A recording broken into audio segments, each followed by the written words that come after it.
una hamburguesa con macarrones con queso. Una hamburguesa que además del pan, la carne, de hecho tiene pasta con una salsa de queso en medio. Eso es una cantidad de carbohidratos, una cantidad de calorías que nosotros no vamos a utilizar a menos que seamos deportistas de alta competencia, que entrenemos 5 o 6 horas al día. De ninguna manera nosotros vamos a consumirnos la cantidad de calorías que genera una pizza, o que genera una hamburguesa, o que genera un plato de macarrones con queso. Entonces, ¿es proporcional a la energía que voy a utilizar el paciente por la persona? Por supuesto que sí. Eso es lo que hace una dieta balanceada. Estos glúcidos son el azúcar, por ejemplo, el azúcar de mesa, ese azúcar blanca con el que se hacen las tortas, con el que endulzan el café, los jugos. Eso es un carbohidrato, y el almidón, que está presente en gran cantidad de las cosas que nosotros comemos. Todos los derivados del maíz, todos los derivados del trigo, la yuca, el plátano, muchas de las frutas tienen fructosa, que al final de cuentas es un carbohidrato, pero el almidón se encuentra en muchas de ellas. ¿Y por qué son básicos? Bueno, porque como vimos, las dos sustancias que nosotros utilizamos como fuente de energía de manera principal es el carbohidrato y los lípidos. De hecho, existen ciertos tejidos en nuestro organismo que son glucodependientes. El sistema nervioso central, el tejido nervioso, depende de glucosa para poder funcionar, porque no es capaz de metabolizar otros tipos de compuestos orgánicos o de combustibles orgánicos. Recordarles esto, que ya lo hemos repasado varias veces. Estos son los grupos funcionales que a nosotros nos interesan y las funciones químicas que representan cada uno de estos grupos funcionales. Entonces nosotros tenemos acá dos ejemplos de carbohidratos, dos moléculas que son carbohidratos. Y sabemos que son carbohidratos porque los carbohidratos o glúcidos tienen la característica de que son polialcoholes. Fíjense que aquí tienen un grupo OH, aquí tienen otro, aquí tienen otro, aquí tienen otro, aquí tienen otro. Igual aquí tienen múltiples grupos OH que tienen una función aldehídica o una función cetónica. Perdón. Esa es la fructosa y la glucosa. Esto es glucosa y esto es fructosa, correcto. Cada uno de estos, ¿por qué sabemos que es un carbohidrato? Sabemos que es un carbohidrato, lo reconocemos porque es un polialcohol con una función aldehídica o un polialcohol con una función cetónica, como están en estas dos estructuras que están acá. Entonces, por eso reconocemos o definimos glúcidos o carbohidratos como polialcoholes con función aldehídicas o cetónicas en su forma más básica, en su forma constituyente más básica. Si nosotros vamos a enumerar esta cadena carbonada, recuerden que contamos los carbonos, y cuando contamos los carbonos siempre le vamos a dar al grupo formilo el número 1, y siempre vamos a tratar que el grupo carbonilo tenga el número más bajo, de manera que aquí lo vamos a enumerar de arriba hacia abajo, igual como vamos a hacer en cada una de estas moléculas. ¿Alguien me podría describir esta molécula desde el punto de vista químico? Reducida. Sí, pero ¿qué hay en cada uno de los carbonos acá? Hay un formilo. ¿En qué carbono? En el 1. Ajá. En el 6, dioxilo. ¿Qué es? ¿Qué función química es? Alcohol. Un alcohol. Y ese alcohol que está en el carbono número 6 será un alcohol primario, secundario o terciario. Primario. ¿Por qué primario? Porque está unido un solo carbono. Ajá, el alcohol es primario porque está unido a un carbono primario. ¿Y el carbono número 6 es primario? Sí. Sí, no te estoy corrigiendo. Estoy corrigiendo es lo que planteaste. El planteamiento está parcialmente correcto. El alcohol en la posición número 6 es un alcohol primario, está bien. Pero no es un alcohol primario porque se une a un solo carbono. Porque el alcohol, el grupo OH, solo se puede unir a un carbono. El grupo OH no se puede unir a 2 carbonos ni a 3 carbonos. Porque de hecho el oxígeno es bivalente y uno de los electrones está unido al hidrógeno. O sea que nada más tiene un electrón libre para unirse a otra cosa. En este caso se une aquí al carbono. Recuerden que esto que nosotros estamos representando así no es otra cosa que esto que está acá. Este carbono es exactamente lo mismo que esto. Solo que para resumir el espacio, quitamos esto de aquí y ponemos este hidrógeno al lado del carbono acá. Pero es exactamente lo mismo. Esto que estamos representando aquí no es otra cosa más que esto que está unido al resto de la molécula. Pero el alcohol es primario porque está unido a un carbono primario y este carbono es primario porque solo tiene un enlace con otro carbono. Solo uno de sus electrones de valencia está ocupado con otro carbono. Ajá. Entonces, en el carbono 1 tenemos un aldehído. En el carbono número 6 tenemos un alcohol primario. En el 3 también. Pero En el 3, ¿qué tenemos? un alcohol terciario. Terciario. Los alcoholes cuaternarios no existen. El carbono cuaternario sí existe, pero el alcohol cuaternario no existe. Tenemos un alcohol secundario porque está conectado a un carbono No es primario secundario. también. Ajá. El del 3 es un alcohol secundario porque, Está conectado a un carbono ¿qué cosa? Está conectado a un carbono secundario. secundario. Y el carbono 3 es secundario porque Está conectado al carbono 2 y al 4. porque forma enlaces con dos carbonos. Que es lo mismo que decir está conectado con el carbono 2 y el carbono 4. ¿Todo el mundo tiene eso claro? Entonces, este señor es un alcohol secundario. ¿Y este? No. ¿Ah? Terciario. Sigue siendo secundario. Sigue siendo secundario. Porque el carbono 2 se une al 1 y al 3. ¿Y este? ¿Y este? Entonces nosotros podríamos decir que nosotros tenemos acá una molécula en donde el carbono 1 es el grupo aldehído. Los carbonos 2, 3, 4, 5 y 6 son polialcoholes. Tenemos polialcohol. En donde el 2, el 3, el 4 y el 5 son alcoholes secundarios y el 6 es un alcohol primario. ¿Sí? ¿Sí? ¿Sí o no? Pregunten aquí, porque después pregunto yo. ¿El 6 por qué sería primario? O sea, no me quedó claro. Porque es un carbono.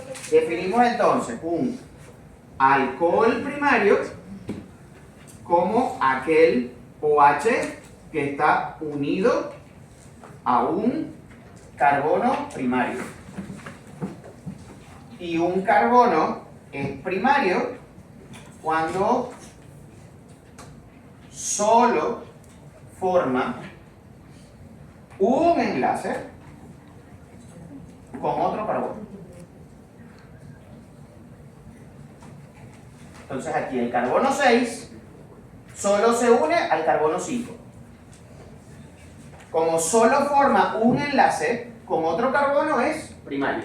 Para enumerarlo, tenemos que enumerarlo con un elemento que sea igual a él. Por ejemplo, el carbono nada más lo enumeramos con otros carbonos. No lo Cuando estudiamos química orgánica, lo que contamos es el carbono en términos generales. Cuando nosotros estamos dándole la estructura o la numeración a una estructura carbonada, contamos el carbono. Cuando son anillos, cuando son estructuras heterocíclicas, sí contamos las posiciones. Entonces contamos no solamente los carbonos, sino también los sustitutos del carbono. Los nitrógenos, el oxígeno o el azufre, dependiendo de que esté formando esa estructura heterocíclica. Así cuando nosotros, por ejemplo, veíamos las bases púricas y limidínicas, nos encontrábamos que este señor tenían esto así. Y nosotros contábamos el nitrógeno también. Y ahora cuando nosotros vayamos a ver, por ejemplo, las formas cíclicas de los carbohidratos, nosotros aquí no vamos a contar esto, sino que vamos a contar cada uno de los carbonos. Como en la ribosa. Como en la ribosa, que se cuentan los carbonos. Pero en los heterocíclicos a base de nitrógeno sí contamos el nitrógeno. Pero aquí, ¿qué vamos a contar? Aquí vamos a contar el carbono.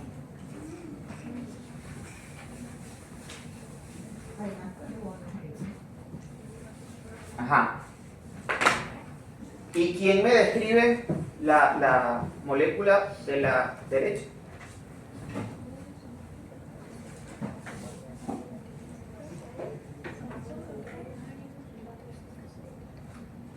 Sin miedo, no pasa nada. Y comenzó arriba por la cetona. ¿Cómo? Sí, por la cetona se comenzó por ahí arriba. Ajá, exacto. Comenzamos acá arriba, porque si comenzamos de aquí abajo, este grupo tendría la posición 5. Tratamos de que este grupo tenga el número más bajo. La función seto tenga el número más bajo. Ajá, ¿y quién me la describe? En la posición 1, 3, 4 y 5 y 6 tenemos grupos alcohol. En la Ajá. 2 una cetona Ajá. y...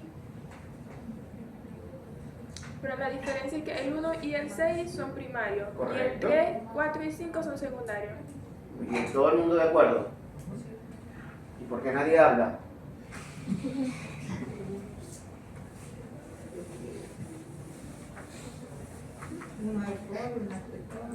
Entonces aquí tenemos, en este caso tenemos 6 carbonos. En el carbono 2 tenemos un grupo carbonilo que le da la función cetona. Y los carbonos 1, 3, 4, 5 y 6 son polialcoholes. El carbono 1 y el carbono 6 son alcoholes primarios y los carbonos 3, 4 y 5 son alcoholes secundarios. ¿Todo el mundo lo tiene claro?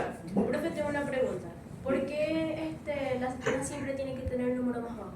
El grupo... Porque esa es la Vale. convención internacional de la nomenclatura.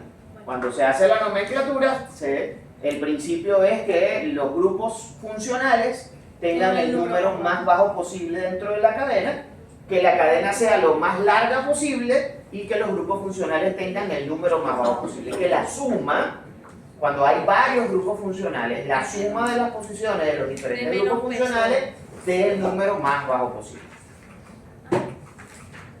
Entonces, esto es más de lo que habíamos dicho aquí y lo que habíamos descrito ya previamente. Entonces, los carbohidratos nosotros los podemos clasificar de diferentes maneras. Una de las maneras en que nosotros podemos clasificar a los carbohidratos es en monosacáridos, disacáridos, oligosacáridos o polisacáridos, dependiendo del número de carbohidratos que formen parte de los monómeros de carbohidratos que nosotros tengamos en ellos. Cuando hablamos de los monosacáridos son aquellos carbohidratos que no pueden ser sujetos a hidrólisis. Que cuando uno toma ese carbohidrato y lo somete a una enzima digestiva, yo no voy a obtener otro compuesto, sino que va a quedar el mismo compuesto, porque sencillamente de ahí ya no hay más nada que sacar. Entonces los monosacáridos nosotros los podemos clasificar de diferentes maneras.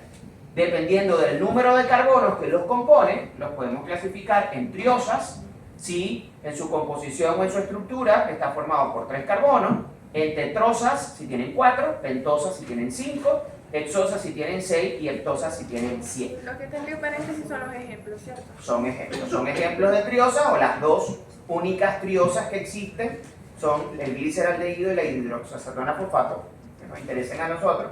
Eritrosa es un ejemplo, pero aquí hay más. Son ejemplos de pentosas, la ribosa y la desoxirribosa, las que conocimos con ADN y ARN, y las hexosas como la glucosa, la fructosa y la galactosa.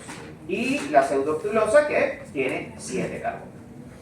Otra forma en que nosotros podemos clasificarlas dependiendo del grupo funcional agregado o aparte del alcohol. Entonces los monosacáridos que en su estructura tienen un grupo aldehído se les conoce como aldosas.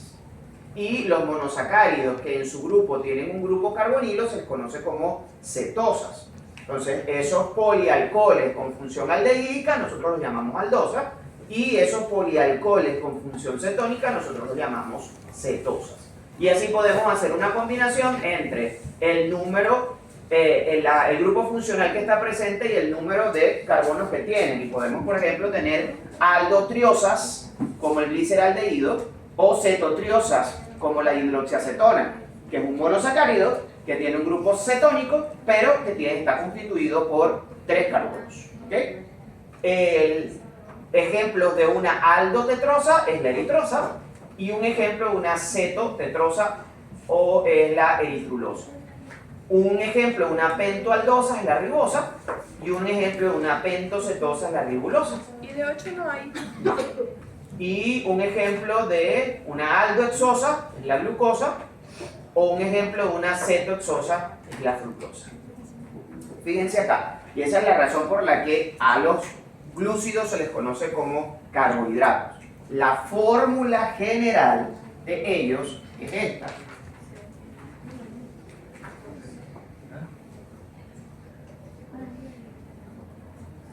Esa es la fórmula general de ellos. Fíjense que en todos estos se cumple. Si yo coloco N igual a 3, la fórmula va a ser C3H6O3, que es la fórmula química de las triosas. Si yo coloco aquí 4, N igual a 4, entonces esto va a ser C4H8O4. Entonces, ¿qué es esto? Agua. Entonces es carbo de carbono, hidrato, un carbono hidratado.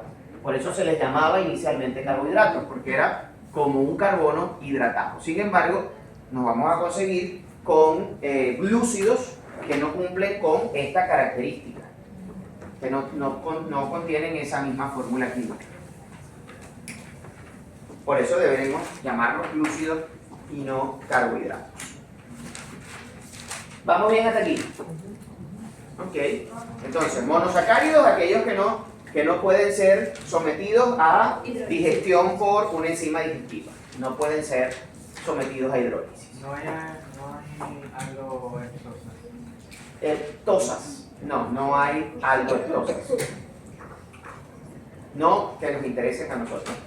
Entonces, ¿qué tenemos nosotros? Que estos son ejemplos de la estructura de aldosas. Aldotriosa es el gliceraldehído, que tiene 1, 2, 3 carbonos. Y a partir de este bloque que nosotros tenemos acá, nosotros podemos ir agrandando la cadena. Si yo meto un bloque más aquí, un bloque de estos más aquí, yo tengo una tetrosa. Si yo meto un bloque de estos, el bloque de construcción sería este. Ese sería el bloque de construcción. Si yo meto otro aquí, entonces yo obtengo esto, con 5 carbonos. Y si yo meto otro bloque de estos aquí, entonces yo tengo una hexosa con 6 carbonos.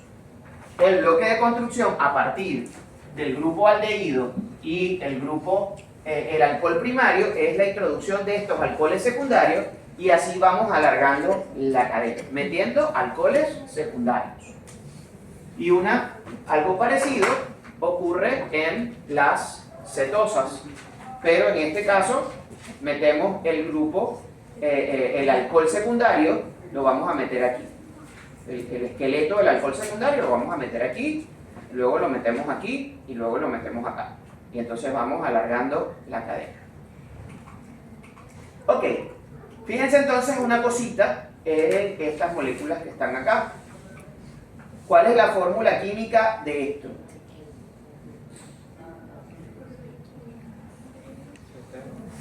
C3, H6, O3. ¿Y de esto?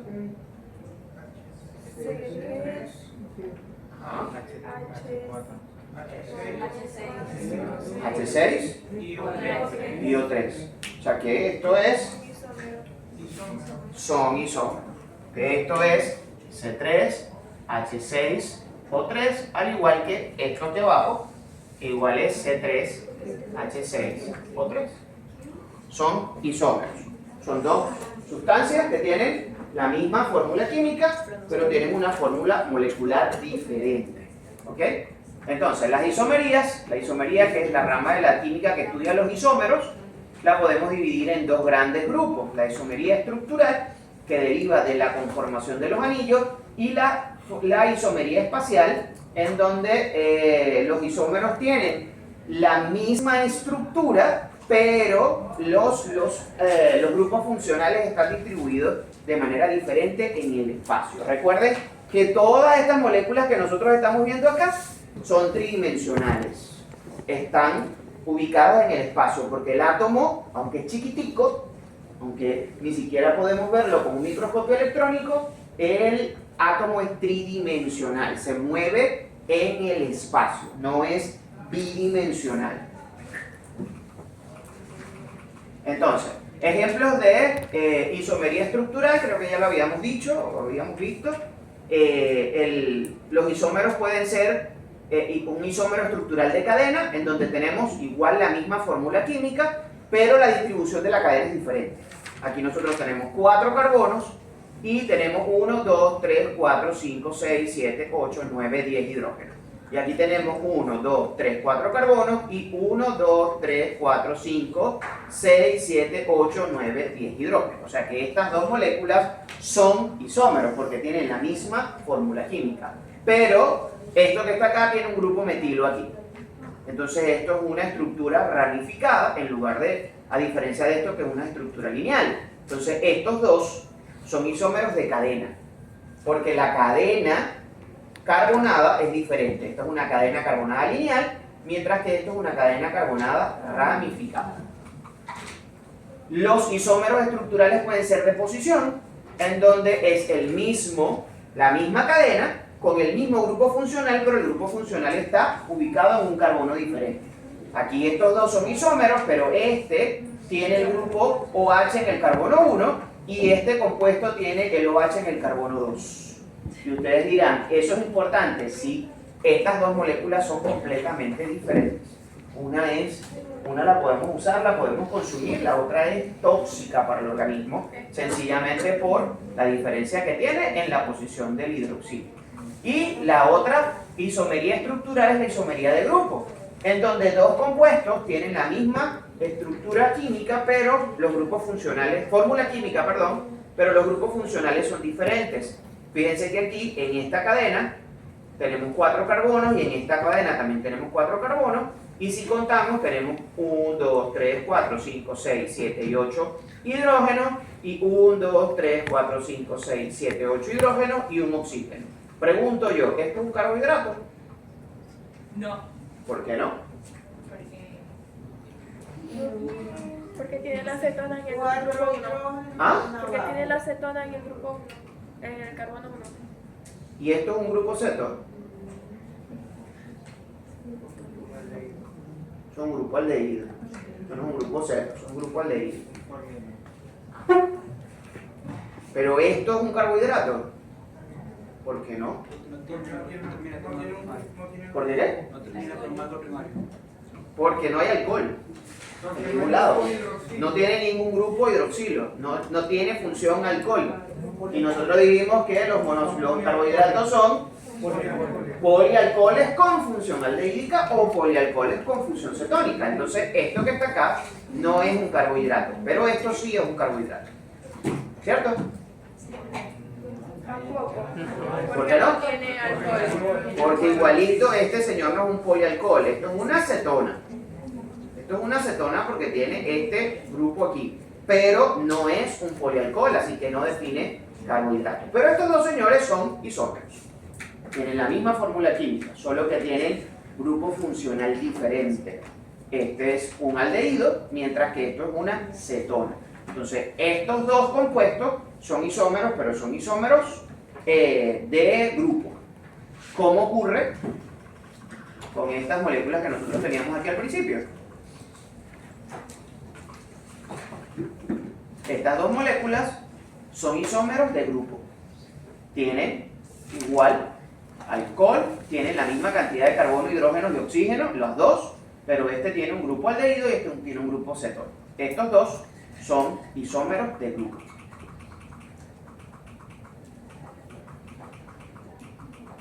Ahora bien, nosotros tenemos otra rama que es la isomería espacial o heteroisomería, en donde no depende, los compuestos tienen la misma cadena, tienen los mismos grupos funcionales, esos grupos funcionales están en la misma posición, pero se distribuyen de manera diferente en el espacio, y eso hace que estos compuestos sean completamente diferentes.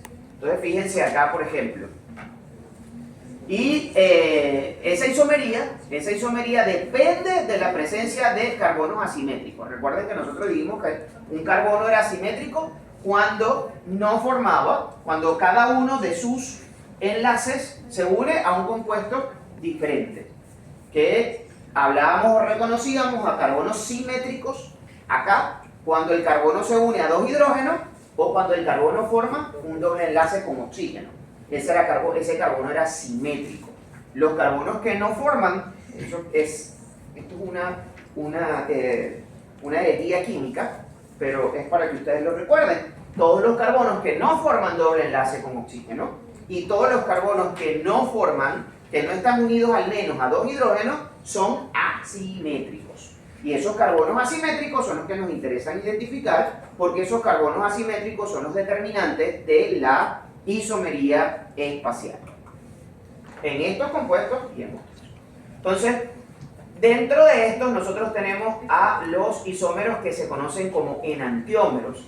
Y los enantiómeros son aquellos que son imágenes especulares. Cuando nosotros superponemos la estructura química y espacial de un compuesto con el otro, nunca un grupo funcional va a coincidir, sino que todos van a estar distribuidos o colocados en una imagen especular, como si fuese una imagen en espejo. Entonces fíjense acá, estos dos, este compuesto y este compuesto que está acá. De estos carbonos que están acá, solo el carbono 2 es asimétrico. ¿Por qué? Porque el carbono número 3 forma un doble enlace o se une a dos hidrógenos. Y eso lo hace simétrico.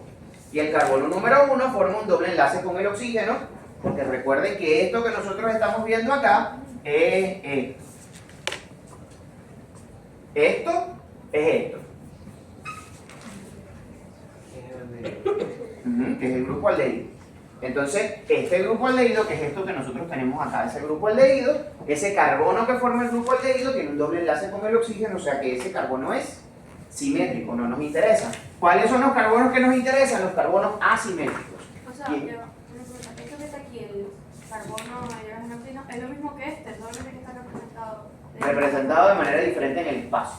Pero esto es lo mismo que esto. Recuerden que todo lo que está al lado del carbono se une al carbono. En el espacio se une al carbono. Solo que se pone así por una cuestión de ahorrar espacio. Es para ahorrar espacio. Porque esto ocupa más espacio que esto. Esto es más simple que esto que está acá. Entonces lo resumimos así. Esto se resume así. Pero entonces este carbono 1 tiene un doble enlace con el oxígeno, así que es simétrico. Y este carbono 3 está unido a dos hidrógenos, de manera que es simétrico. Y como son simétricos no nos interesan. Ahora, este carbono está unido a este carbono que es un alcohol primario, está unido a este carbono que es un aldehído, está unido con un enlace al oxígeno del hidroxilo y con otro enlace al hidrógeno. O sea, cada uno de sus electrones de valencia está unido con un compuesto completamente distinto. Y por ende, este carbono es asimétrico. Y este carbono asimétrico hace que este compuesto no sea igual a este. Porque cuando yo superpongo este carbono a este carbono, ¿qué pasa con el hidroxilo? ¿De qué lado está este hidroxilo? Del lado derecho. ¿Y de este? Del lado izquierdo. Entonces, este grupito que está aquí, este grupito que está acá, que está unido al carbono primario, o al alcohol primario, perdón, está unido al alcohol primario, este carbono que está acá determina un tipo de enantiómero dentro de los monosacáridos, que son los enantiómeros DL. Y depende de la posición del hidroxilo de este último carbono asimétrico en cada uno de los carbohidratos. Entonces, este señor, como este hidroxilo está a la derecha del carbono, es D-gliceraldehído, mientras que este otro compuesto que está acá es L-gliceraldehído. ¿Por qué? Porque el hidroxilo está de este lado a la izquierda. ¿Ok? Entonces, estos dos compuestos son diferentes. De hecho, nosotros metabolizamos este, pero no este. Porque sencillamente recuerden que el reconocimiento de la enzima por su sustrato es un reconocimiento espacial. Depende de cómo están ubicados los grupos funcionales en el espacio. Y el hecho de que este grupo funcional esté a la izquierda en lugar que a la derecha hace que nosotros podamos metabolizar este compuesto, pero no podamos metabolizar este. He allí la importancia de los compuestos de L. Y todos los carbohidratos tienen una forma D y una forma L. Fíjense estos dos compuestos que están acá. Si nosotros los analizamos, la fórmula química es la misma. C5H10O5 en cada uno de los casos. Y si vemos la estructura, nos vamos a dar cuenta que en los dos casos hay un grupo aldehído en el carbono 1, hay un grupo hidroxilo en el carbono 2, 3 y 4, y 5, que los hidroxilos de los carbonos 2, 3 y 4 son secundarios y que el OH del carbono número 5 es primario, en los dos. O sea que desde el punto de vista estructural son iguales. ¿Son el mismo compuesto? No. ¿Por qué no? Porque está en el lado D y el otro en el lado D. Porque el hidroxilo del carbono 2 está a la derecha. ¿Y aquí está? A la izquierda. El hidroxilo del carbono 3, aquí está a la derecha. ¿Y aquí? A la izquierda. Y el hidroxilo del carbono 4 está a la derecha y aquí. Si yo monto este compuesto sobre este compuesto, ¿algún hidroxilo de carbono asimétrico coincide? Recuerden, no me interesan los carbonos simétricos. No me interesa el carbono 1, porque el carbono 1 es simétrico, forma un doble enlace con el oxígeno. No me interesa el carbono 5, porque el carbono 5 es simétrico, porque se une a dos hidrógenos. Entonces, ni el 1 ni el 5 me interesan. Me interesan el 2, el 3 y el 4 porque son los carbonos asimétricos. Y si yo pongo este sobre este, no coincide. Si pongo este sobre este, no coincide. Si pongo este sobre este, no coincide. Estos dos compuestos son enantiómeros, porque son una imagen especular uno del otro. Este que está acá, es la D-ribosa y este que está acá es la L-ribosa. Y la función, pero ajá, ustedes me dirán, ¿cómo sé que es uno y otro? Porque todos están en posición diferente. Bueno, la isomería de L depende del último carbono asimétrico. O, lo que es lo mismo, depende del carbono que está más lejos del grupo aldehído o del grupo cetónico, o, lo que es lo mismo, depende del carbono que está unido al carbono primario. De eso depende que sea D o E. De la posición del hidroxilo, que se encuentra en el último carbono asimétrico, o de la posición del hidroxilo que está unido al carbono, al alcohol primario, o de la posición del hidroxilo, el carbono que está más lejos del grupo aldehído o del grupo cetónico. Como lo quieran decir, está bien.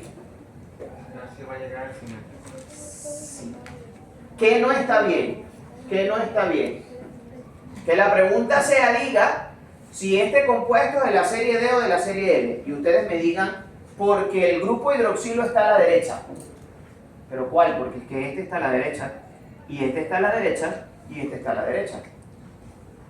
Y solamente este señor determina la serie de L. Estos dos no determinan la serie de L, solo este señor. O sea, que si los del carbono 2 y el carbono 3 están a la izquierda, pero el último está a la derecha, se toma en cuenta el último y ya. Ese sería si esto fuese así.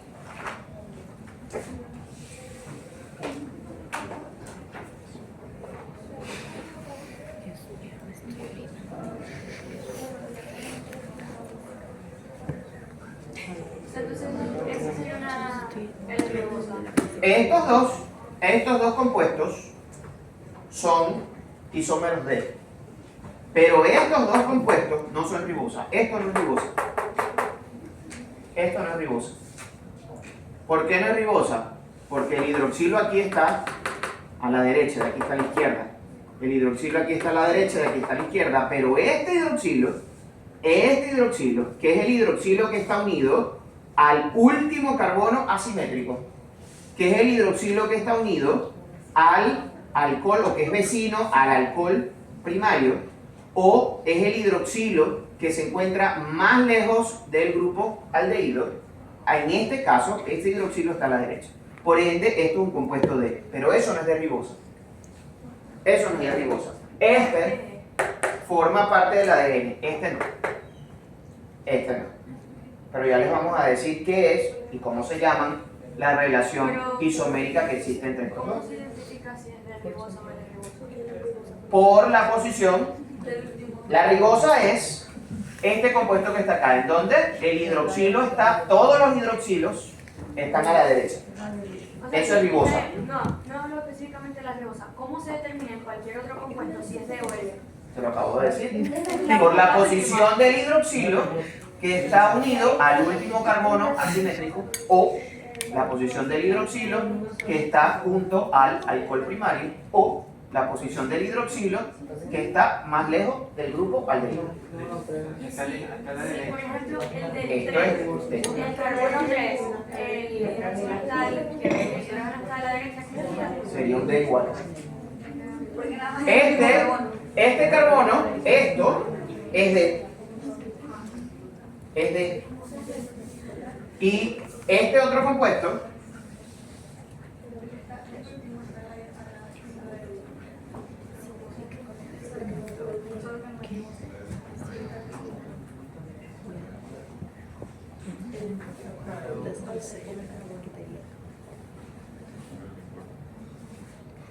todos estos compuestos, este compuesto y este compuesto son D.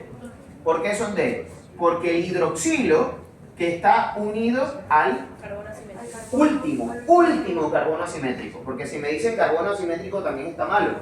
Porque este carbono es asimétrico y este carbono es asimétrico. Pero el que está unido al último carbono asimétrico está a la derecha en todos los casos. O el hidroxilo que está unido al alcohol primario está a la derecha. Aquí, aquí y aquí. Pero no allá. Aquí, en este caso sería el carbono 4 en todos estos compuestos. En todo esto está a la derecha, pero en este está a la izquierda. O sea, en cualquier compuesto, el último carbono asimétrico, si el hidróxido está El a la último, derecha, ahora sí. es D, y si está a la izquierda es L. Ya. Exactamente. Y eso pasa con cualquier monosacárido, ya sea aldosa o cetosa. Ese carbono, la posición del hidroxilo de este carbono va a determinar si sería D o sería L. Por ejemplo, estos tres compuestos que están acá.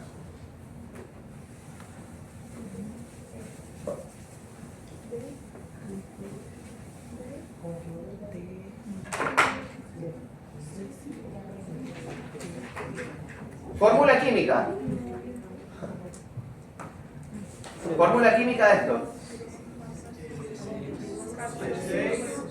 C6, H, H12 o 6. Fórmula química de esto.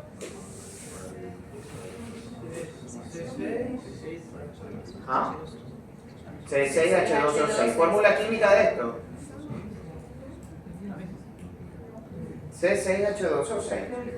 Estos tres compuestos que están acá, los tres son isómeros. Ahora vamos a ver isómeros de qué.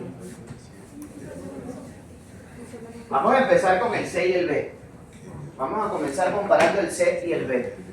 El C y el B tienen la misma cadena.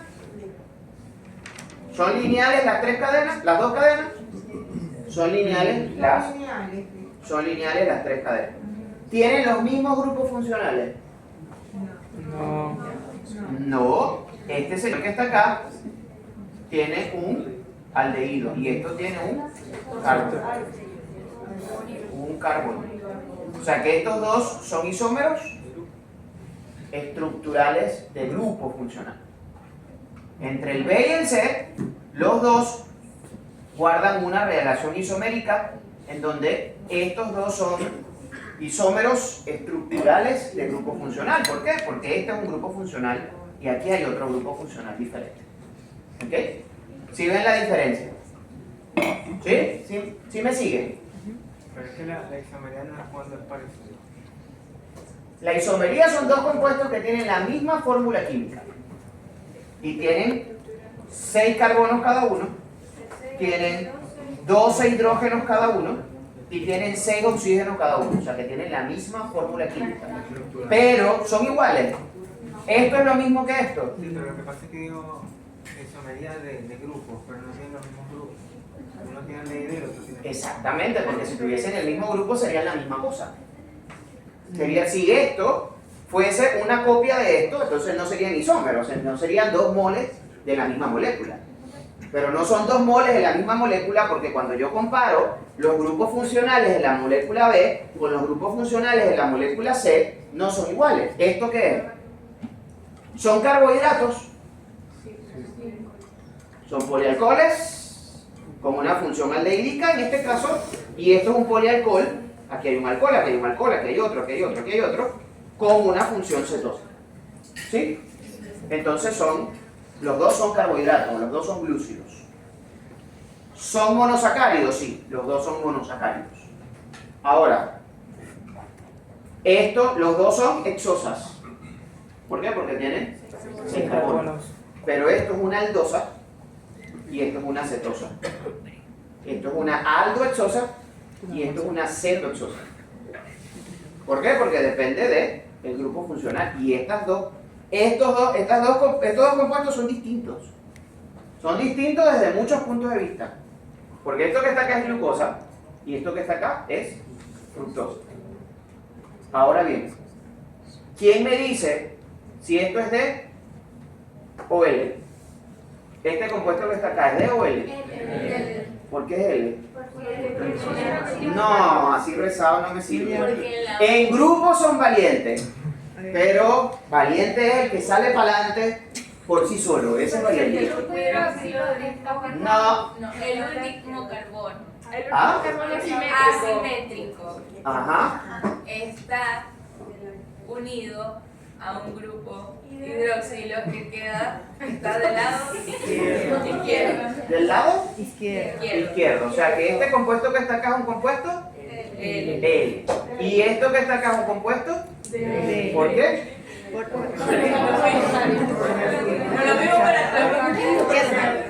La repetición hacia el maestro. Ustedes no han escuchado nunca decir eso, que la repetición hacia el maestro. Ustedes saben, aquí los que quieran ser cirujanos, ustedes saben cómo van a aprender a hacer nudo.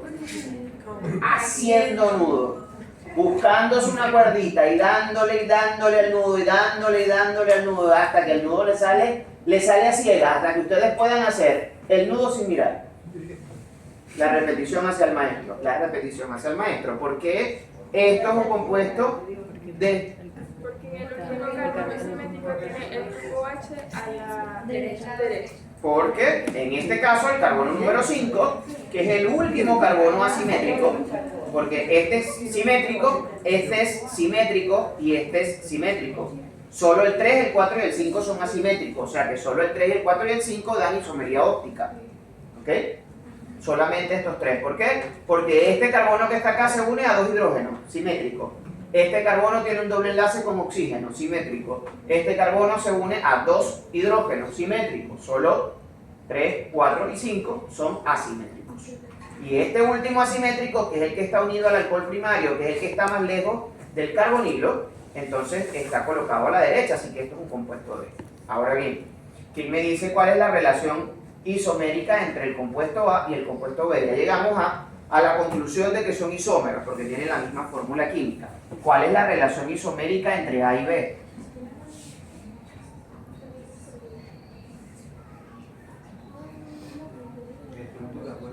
Son especulares. ¿Son? Especulares. ¿Quién dijo especulares? Escucho la voz pero no veo la persona. Son especulares. ¿Por qué son especulares?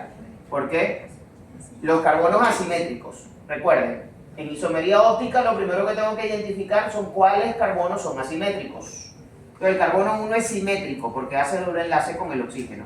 Y el carbono 6 es simétrico porque está unido a 2 hidrógenos. Entonces el 2, el 3, el 4 y el 5 son asimétricos. Entonces si yo miro el 2, el OH aquí está a la derecha y el OH aquí está a la izquierda. El 3, el OH aquí está a la izquierda y aquí está a la derecha. El OH aquí está a la derecha y aquí está a la izquierda. Derecha, izquierda. Son imágenes especulares. O sea que son enantiómeros, correcto. Estos dos compuestos son enantiómeros entre ellos. Muy bien. ¿Cuál es D y cuál es L? Este es D y este es D. ¿Todo el mundo entiende por qué este es D y este es L? Sí. Señores, esto es pregunta de examen y es triste las veces que se equivocan. Triste, respuesta incorrecta, porque el OH está a la derecha. ¿Cuál OH? Aquí hay un montón de OH. Uno está a la derecha y uno está a la izquierda. Sí, un montón de ideas, pero ¿por qué este es D? ¿Por qué este compuesto es D? Porque el último carbono asimétrico tiene el OH a la derecha. Porque el último carbono asimétrico tiene el OH a la derecha. En los libros también lo van a ver, el más distal al aldehído está a la derecha. El carbono asimétrico proximal al alcohol primario está a la derecha. Todo es lo mismo. Están hablando del mismo. Están hablando del carbono número 5. Es igual. ¿Ok? Eso es como decir el profesor que hace más quizzes en primer año. Están hablando de mí. Según ustedes, el que raspa más gente. Están hablando de mí. Es igual. Aquí pasa lo mismo. Aquí pasa lo mismo. Decir que hablamos del último carbono asimétrico, estamos hablando del 5, el proximal al alcohol primario estamos hablando del carbono 5, o el más distal al grupo aldehído del carbono 5. Estamos describiendo diferentes características del mismo carbono. ¿Ok? Muy bien. ¿Claro esto? Sí. Entonces esto que está acá es de glucosa, esto es L-glucosa y esto es de fructosa. Ajá. ¿Y entre estos dos?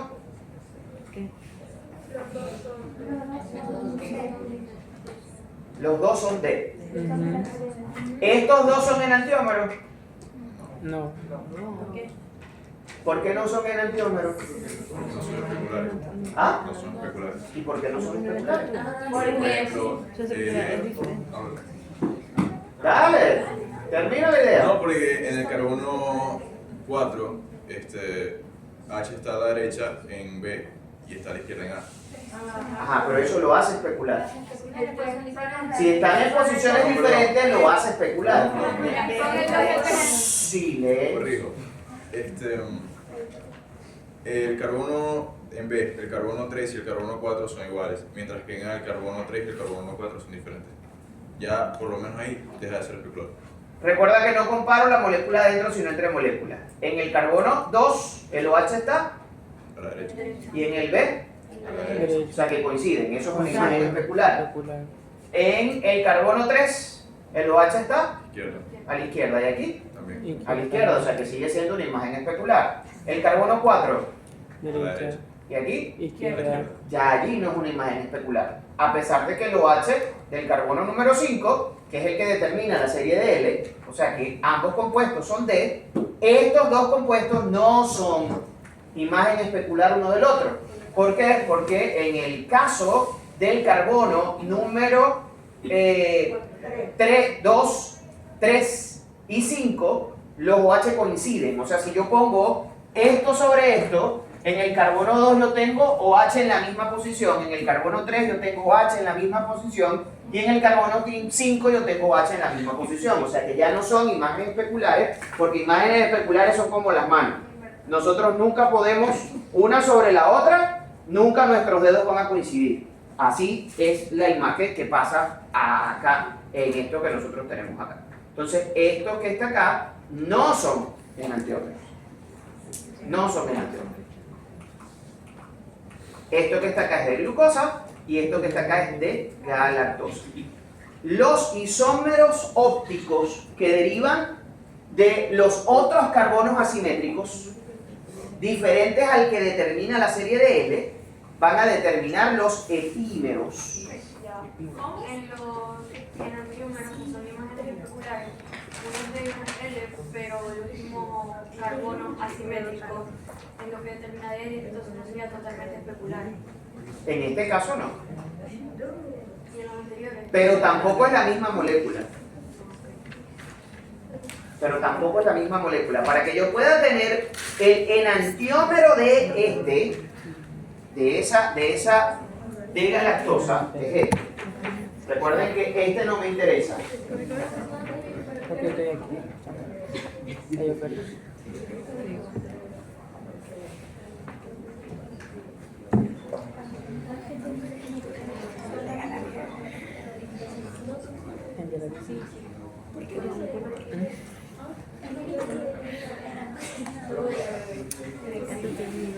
Este es el enantiómero de esto, o sea, esto es L-galactosa.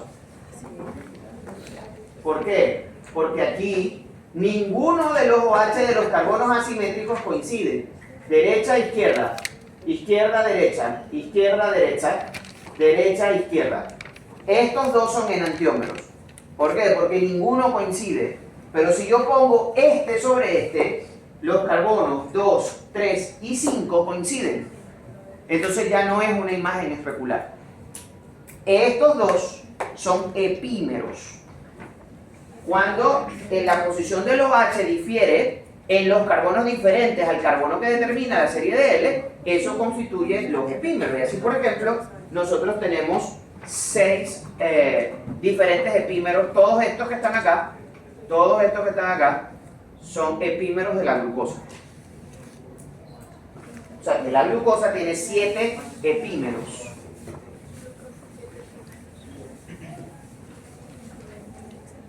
La glucosa tiene 7 epímeros. Esto que está acá es la glucosa.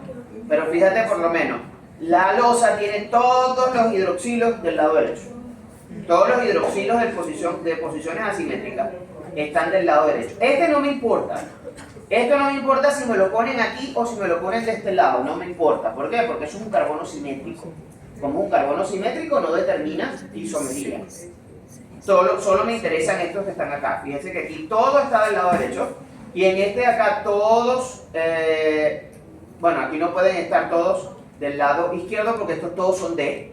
De manera que el del carbono 5 siempre tiene que estar a la derecha. Porque si paso a la izquierda, ya no es D, sino L. ¿Okay? Pero fíjate que todos los determinantes epiméricos que hay aquí, todos están del lado izquierdo. Entonces, esto que está acá es talosa, y esto que está acá es glucosa, y esto es manosa, y esto es galactosa. Profe, usted nos va a poner los diferentes epímeros de la glucosa para que le pongamos el nombre. Si los quiero raspar, sí. Pero como no es mi intención, entonces no. Pero sí les puedo poner un número de glucosa para que ustedes me digan si eso es de la serie D o de la serie L. O dos hexosas para que ustedes me digan qué relación isomérica guardan una de la otra. Ahora bien, como no es lo suficientemente complejo, pues resulta que todas las pentosas y todas las hexosas, cuando están en solución acuosa, ellas, las reacciones que ocurren dentro de los diferentes grupos hidroxilos, hace que ella tome una forma cíclica. Cuando están en agua, cuando están en solución acuosa, la glucosa, la mayor parte del tiempo no está en una forma lineal, sino que está en una forma cíclica. Y eso se forma por la reacción, normalmente, la forma más común, es por la reacción que hace el grupo aldehído con el grupo hidroxilo determinante de la serie de L, generando un ciclo en la molécula. ¿Se acuerdan que cuando representábamos la ribosa la representábamos así? Como un anillito. Bueno, eso resulta de que la ribosa es una pentosa, y como pentosa, en solución acuosa, ella se cicla. ¿Qué es esto que nosotros tenemos acá? Esto que está acá es glucosa, pero en su forma de Haworth o en su forma piranosa. Y esto que está acá, realmente, la manera como debería existir, por reacciones químicas, debería existir la glucosa es esta. Sin embargo, nada, con que lleguemos aquí ya llegamos lejos. O lo suficientemente lejos. Entonces, ¿cómo se forma este anillo? Esto resulta de la interacción entre el grupo aldehído y el grupo determinante de la serie de L, el último alcohol asimétrico, el último alcohol secundario. Entonces, recuerden que este hidrógeno que está acá tiene un electrón que es del hidrógeno y un electrón que es del oxígeno. ¿Okay? ¿Qué sucede normalmente? Que este enlace se rompe, este enlace covalente se rompe, y el hidrógeno viene a interaccionar con el oxígeno del grupo aldehído. Este doble enlace entonces se va a reorganizar para que el oxígeno tenga un electrón de valencia libre y pueda unirse al hidrógeno. Pero eso dejó al carbono con un electrón de valencia libre y al oxígeno de la posición 5 con un electrón de valencia también libre. Entonces este electrón de valencia con este electrón de valencia va a formar un puente de oxígeno entre ellos y es lo que va a cerrar una estructura en forma de anillo. La unión entre el carbono 1 y el carbono número 5. Volvemos a verlo.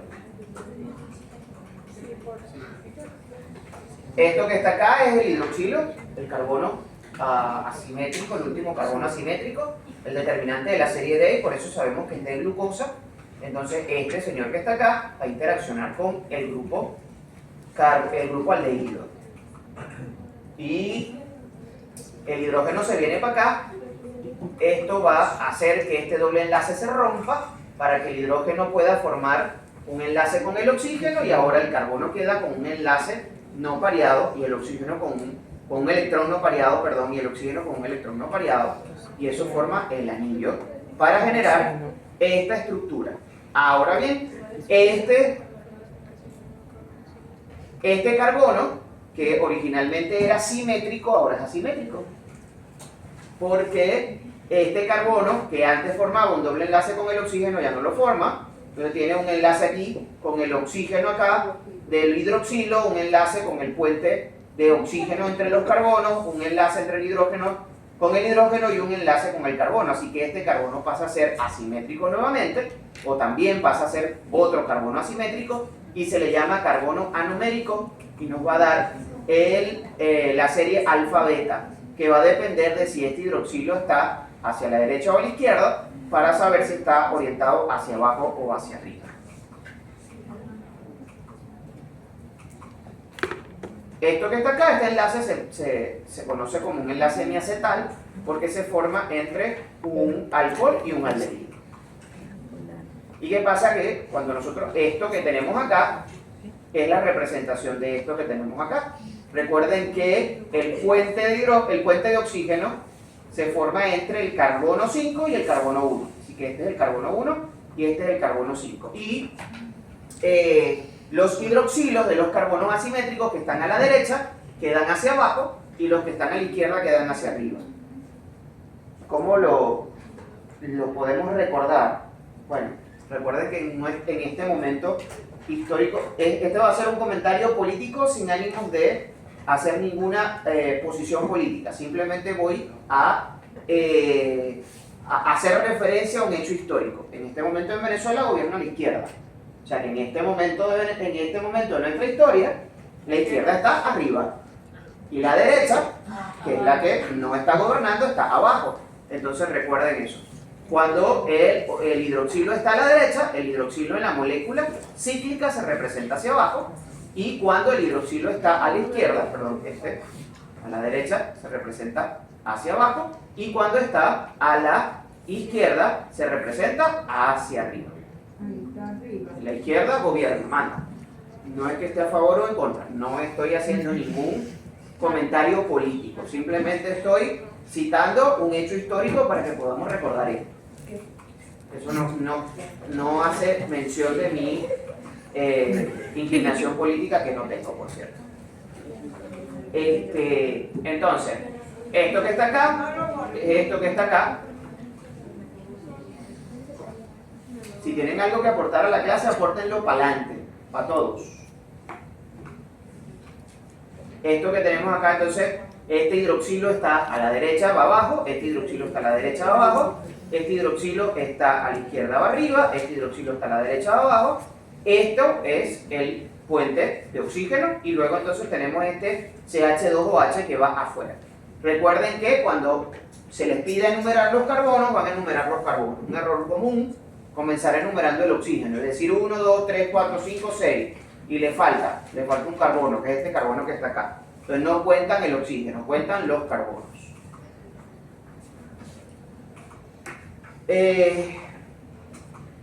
Se llama forma piranosa porque este anillo es el anillo del pirano en química. Y no solamente le pasa a la glucosa, también le pasa a la galactosa. la galactosa ocurre el mismo fenómeno y lo representamos. El OH está a la derecha, está para abajo, el OH del carbono 2 está a la derecha, va para abajo, el OH del carbono 3 está a la derecha, va para abajo, y el a la izquierda va para arriba. Esto aquí hay un error. No, aquí está. El del 3, esto es 1, 2, 3. Hasta arriba, y el del 4 está a la izquierda, o sea, va para arriba. Y el CH2OH que está fuera del anillo. Recuerden que este CH2OH está fuera del anillo. Con las cetosas pasa lo mismo, pero aquí no va a interaccionar el grupo aldehído porque no tiene, sino que la interacción es entre el grupo carbonilo y el grupo, el último alcohol asimétrico. Y se forma igual, aquí se rompe el anillo va a atacar el doble enlace, este doble enlace se va a redistribuir para que el hidrógeno pueda formar enlace con el oxígeno, y el carbono del carbonilo va a hacer un puente de hidrógeno con el carbono, de oxígeno con el carbono número 5. El anillo aquí obviamente no va a tener 6 aristas, sino que va a tener solo 5, porque solo 4 carbonos forman parte de la molécula, porque esta es este que está aquí afuera, y este último es este que está aquí afuera. Solamente el 2, el 3, el 4 y el 5 forman parte del anillo. ¿El CH2OH queda arriba o abajo dependiendo de, o puede ir a cualquiera? ¿Qué carbonos te interesan para la isomería óptica? ¿Y este carbono es asimétrico? No. No, porque tiene. Simétrico ya. No es simétrico y ya. ¿Por qué es simétrico? Porque no tiene más enlaces. No, ninguno de estos tiene más enlaces, todos tienen sus enlaces llenos. No, porque hace 2 enlaces con el hidrógeno.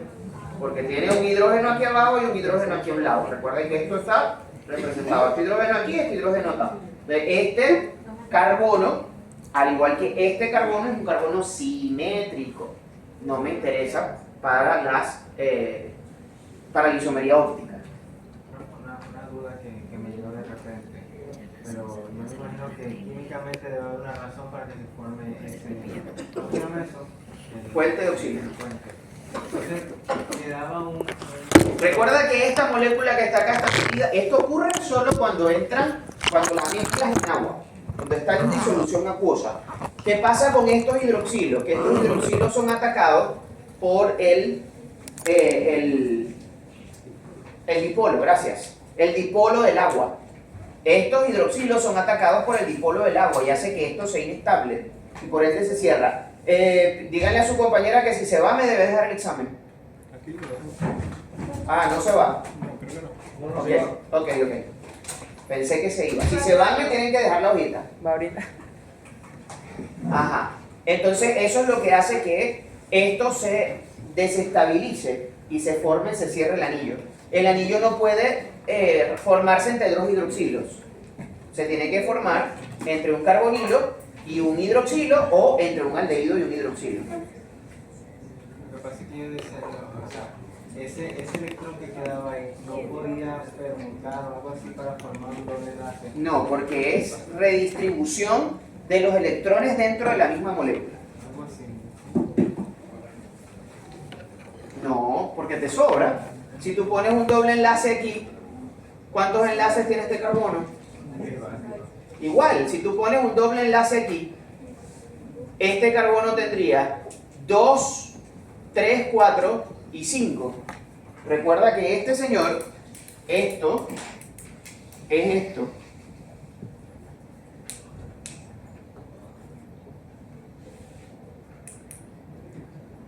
Y el resto de la molécula. Entonces, si tú pones un doble enlace aquí, ¿con qué electrones vas a formar ese doble enlace? Si tú tienes un electrón aquí y un electrón aquí, solo te falta un electrón. ¿Sí? El carbono es tetravalente. Tiene 3 electrones no pareados. Entonces, un electrón no pareado se une con el hidrógeno, el otro con el otro hidrógeno, el otro con el oxígeno que está formando otro enlace con el hidrógeno para formar el OH, y el otro con el carbono de la cadena hidrocarbonada. ¿De dónde vas a sacar el otro electrón? Lo había puesto en Pero es que el carbono 2 tampoco, porque el carbono 2 está formando un enlace con el hidrógeno, un enlace con el oxígeno del OH, el otro enlace, el otro electrón con el electrón del carbono y el otro electrón con el carbono de abajo. Si tú formas un doble, otro enlace acá, ni el carbono 3 ni el carbono 2 tienen electrones libres para formar un doble enlace. Tendrías que sacarle algo. Tendrías por lo menos, eso sí puede ocurrir, que salga el OH, que salga los dos hidrógenos y aquí se forme un doble enlace. Eso sí puede pasar. Eso sí pasa en una reacción de óxido-reducción que saca los dos hidrógenos de aquí. Eso sí puede pasar. Y esa es la segunda. Ajá, y ocurre en algunas reacciones. Pero ese doble enlace no se puede formar porque no tienes electrones para formarlo. ¿Sí? ¿Sí lo ves? Me había faltado en la parte de arriba, solamente había colocado un OH. Aquí este tiene un electrón aquí, un electrón aquí, un electrón aquí, un electrón aquí. 4 electrones. Tetravalente, no hay más para dónde agarrar. Ok, con las pentosas ocurre lo mismo, solo que el anillo va a ser igual de 5. Y quiero pasar un poquito más rapidito aquí para que veamos esto que está acá. Ok, esos son en relación a los monosacáridos. Ahora, los monosacáridos se pueden unir entre ellos y formar entonces moléculas un poco más complejas. Entre esos están, para hacerlo, ellos forman un enlace glucosídico, que es un enlace tipo éter, porque es la interacción entre dos grupos alcohol. Y cuando un enlace se forma entre dos alcoholes, es un éter.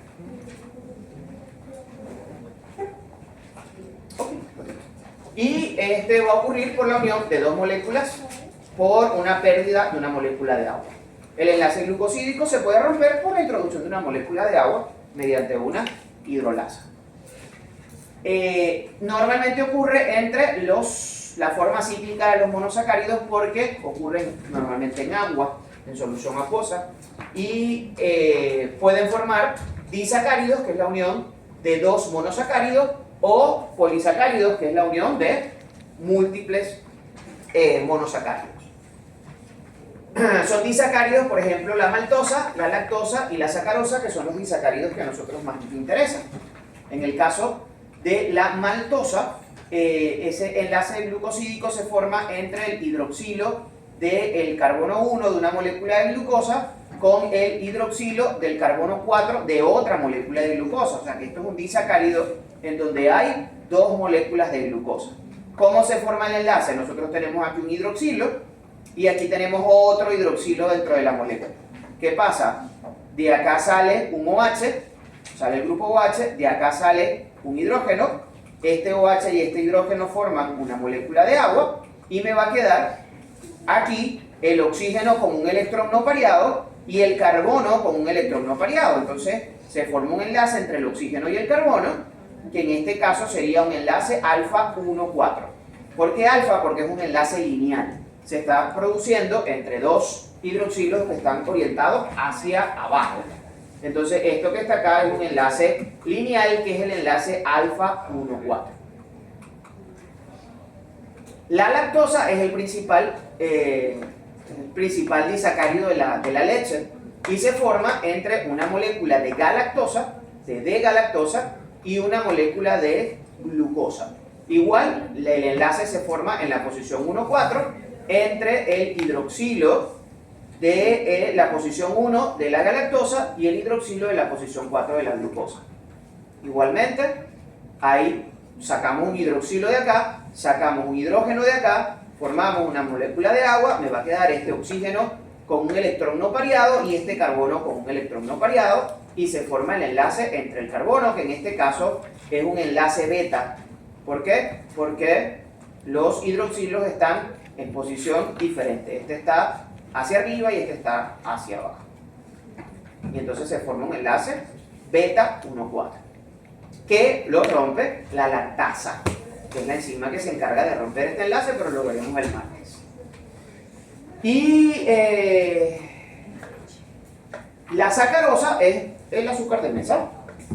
El azúcar de mesa se forma por la interacción entre una molécula de D-glucosa y una molécula de D-fructosa, que en este caso tendríamos la vamos a voltear sencillamente para poder hacer la interacción entre el hidroxilo de la posición, los dos hidroxilos de la posición, el hidroxilo de la posición 1 y el hidroxilo de la posición 2, mediante la extracción de una molécula de agua, y se forma un enlace glucosídico alfa. 1, 2. 1, 2. Que lo rompe la sacarasa, que es la enzima que se encarga de romper este enlace.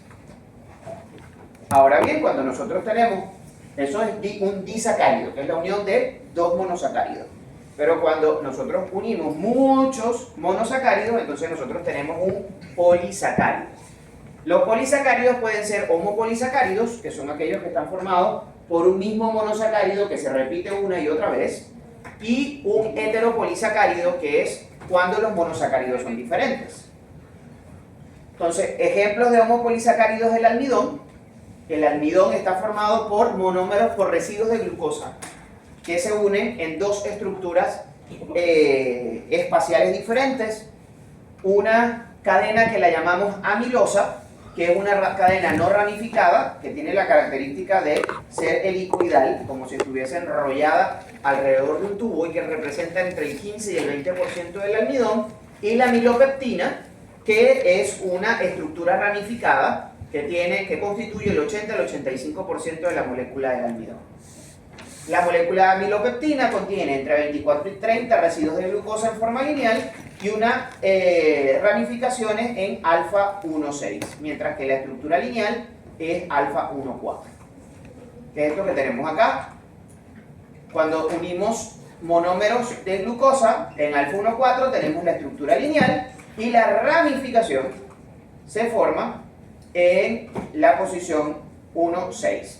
La unión de una glucosa, el hidroxilo de un residuo de glucosa en la posición 1 con el OH de la posición 6 de una glucosa que está dentro de la molécula. Esto que está acá sería la amilosa, que es la estructura lineal no ramificada en forma alfa helicoidal, y la amilopeptina, que tiene cada 26-24 residuos una ramificación. El otro homopolisacárido, el almidón, constituye el principal constituyente del pan, de la harina, del arroz, de la pasta. Y tenemos el glucógeno, que es la forma de almacenaje de glucosa que nosotros tenemos. Este es un homopolisacárido también, está formado principalmente por glucosa, que tiene la característica de que tiene una estructura lineal que está formada por enlaces glucosídicos alfa 1,4, y cada tres residuos de glucosa hay una ramificación en alfa 1,6, y que constituye otra estructura lineal. Y esto que está acá vendría a ser la representación del glucógeno.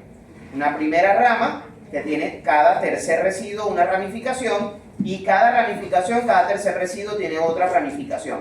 Y esta estructura permite almacenar grandes cantidades de glucosa en un espacio muy pequeñito, como es el hepatocito. ¿Hasta cuándo puede alargarse la cadena? Infinito. Infinito mientras el hepatocito tenga capacidad de almacenar. O sea, no es infinito, es hasta la capacidad que pueda... Si el hepatocito pudiese crecer, pudiese ser hasta el infinito. Si el hepatocito pudiese crecer hasta el infinito. O sea, es proporcional. Y la otra importancia de la ramificación es que cada una de estas ramificaciones es un punto en donde las hidrolasas pueden actuar sobre el glucógeno para degradarlo, como lo veremos en su momento. Existen azúcares que se modifican, que son azúcares ácidos, en donde alguno de los hidroxilos es convertido en un grupo carboxilo, o los aminoazúcares en donde se le sustituye un grupo amino.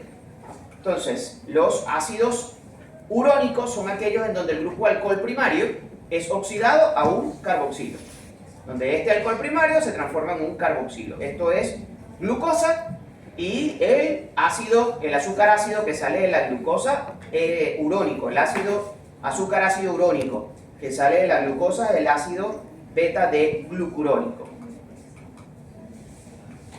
Y de la galactosa es el galacturónico. donde igual el alcohol primario se oxidó a un carboxilo.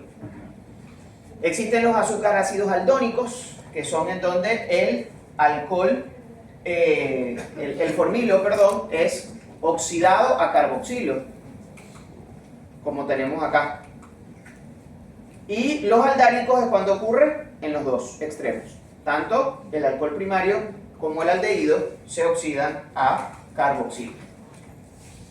Y aquellos a los que en algún punto se les sustituye una amina, entonces constituyen lo que llamamos aminoazúcares. ¿Para qué sirven estos señores? Estos señores sirven para formar el mucopolisacárido. ¿Ya por dónde van estos los días? Sí, ya vimos eso. Ya, eso lo vimos. ¿Ya lo vieron? Ok, perfecto. ¿Para qué sirven estos? Estos heteropolisacáridos constituyen los glucosaminoglicanos, que sirven para la síntesis del mucopolisacárido, que es el principal constituyente de la matriz extracelular. Estos glucosaminoglicanos no simplemente sirven de sostén, sino que también sirven de señalización. El sistema inmune reconoce ciertas estructuras y reconoce como extrañas ciertas estructuras en la pared bacteriana o en las células de otros individuos que van a reaccionar o van a generar una respuesta inmunológica contra él. Entonces, estos heteropolisacáridos, estos glucosaminoglicanos, están compuestos por un aminoazúcar y un ácido urónico, y cuando se unen a una proteína, entonces tenemos los proteoglucanos, donde está el ácido hialurónico, el condroitinsulfato, el dermatansulfato, el heparansulfato y la heparina, que es un medicamento. Entonces, esto que nosotros tenemos acá es la representación de del mucopolisacárido, en donde la línea representa el contenido proteico, la línea gruesa constituye el contenido proteico, y estas líneas más pequeñitas lo constituyen los glucosaminoglicanos, y la unión de un glucosaminoglicano con una proteína es lo que llamamos proteoglicano. Y como estos señores tienen la capacidad de atrapar agua en su estructura, entonces generan esa estructura que parece como mucoide, por lo que se le conoce como mucopolisacárido. Estos son macromoléculas. El ácido hialurónico es una macromolécula. Condroitin es una macromolécula. Nosotros no absorbemos macromoléculas. Nosotros absorbemos solamente moléculas simples. Los carbohidratos los absorbemos en forma de monosacáridos. Las proteínas las absorbemos en forma de aminoácidos. Los lípidos los absorbemos en forma de colesterol libre, los absorbemos en forma de ácidos grasos, los absorbemos en forma de glicerol. Las bases nitrogenadas las absorbemos para degradarlas en forma de bases nitrogenadas simples, ¿ok? No absorbemos el ADN ni el ARN, aunque cuando usted se come una carne, usted se está comiendo la célula, y al comerse la célula se está comiendo los ácidos nucleicos que están en el núcleo de esa célula. Pero nosotros degradamos todo eso, lo convertimos en ácido úrico.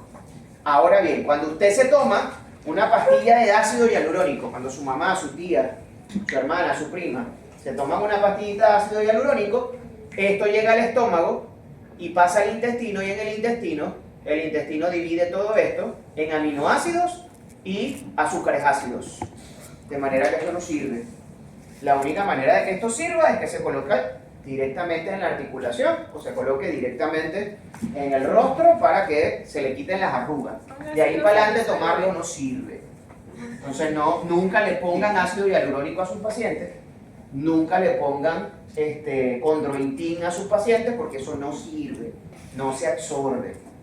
Son macromoléculas que no van a ser absorbidas en el intestino. ¿Ustedes saben por qué la insulina se ha inyectada? ¿Por qué la insulina no existe una pastilla de insulina? Porque es una proteína. Y nosotros no absorbemos proteínas, nosotros absorbemos aminoácidos. Entonces usted agarra el frasquito de la insulina y se lo bebe a pecho. Eso a lo que llegue al intestino, las proteasas lo van a convertir en aminoácidos. Y no se le va a bajar el azúcar de ninguna manera. Porque no pasa. La única ruta alternativa a la inyección es la inhalación. Ponerse la insulina en forma inhalada, porque ahí sí pasa directo a la circulación. no pasa por el intestino, sino que pasa directo a la circulación. ¿Pero por qué no es la más común? ¿Ah? ¿Por qué no es la más común? Siempre es la inyectada la más común. Porque, por dos razones. Uno, la forma inhalada es más costosa. Y dos, es menos efectiva. Sirve para controlar algo, ha demostrado que sirve para controlar algunas cosas, pero no es tan efectiva para el control de la glucemia cuando se administra por vía inhalada. Y es muchísimas veces más costosa. Si no sirve tanto, ¿por qué es tan costosa? ¿Ah? Si no es tan efectiva, ¿por qué es tan costosa?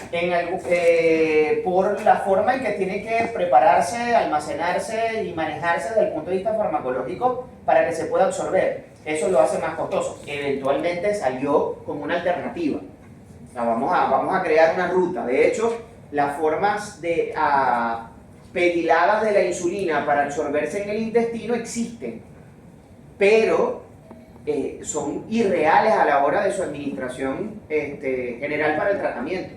Una proteína pegilada es una proteína que se puede absorber por endocitosis a nivel del intestino y ha demostrado ser efectiva, se absorbe y tiene un buen efecto para bajar el azúcar. Pero una proteína pegilada cuesta extremadamente mucho dinero. Estamos hablando de miles de dólares por dosis. Entonces no es práctico.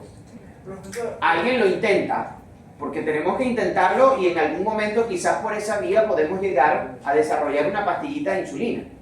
Pero en este momento, aunque es real, no es práctico. ¿Alguien profesorió? ¿Quién profesorió? Dígalo.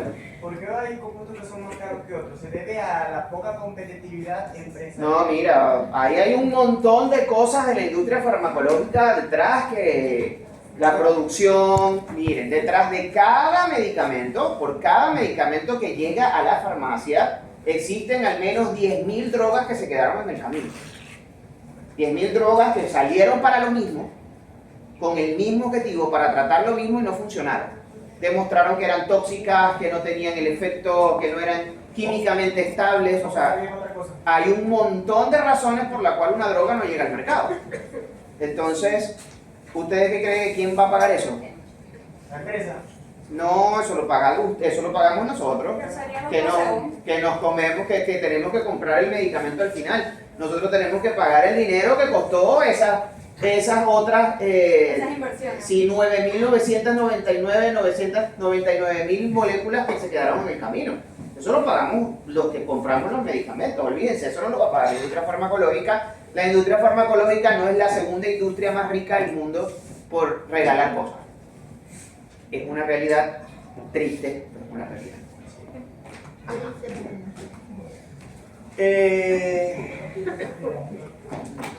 Ok, este es el ácido hialurónico y simplemente comentarles. Si usted pregunta sobre el ácido hialurónico de nosotros, tenemos que dibujarlo tal cual como lo puso. Claro que sí, así tal cual, molécula, no sé. Si les pregunto eso me entregan el examen porque es que no van a pasar. Yo quiero... esperen la repetición del examen. No, yo no les voy a preguntar eso. Ajá, dos cositas. Cosita número 1, yo les voy a dar 20 minutos, son las 3:03. Bueno, 20 minutos desde que termine de hablar, para que terminen lo que les lo que les asigné al principio. 20 minutos para que terminen. Si ya terminaron, entregan y ya. Pero antes de que saquen esa hoja hay una segunda cosita. Me van a hacer en una hojita simple, una página. En una página. ¿En la misma hoja? No, en otra hoja que me van a entregar la próxima semana. Ah, ya. Pero Me lo van a entregar la próxima semana.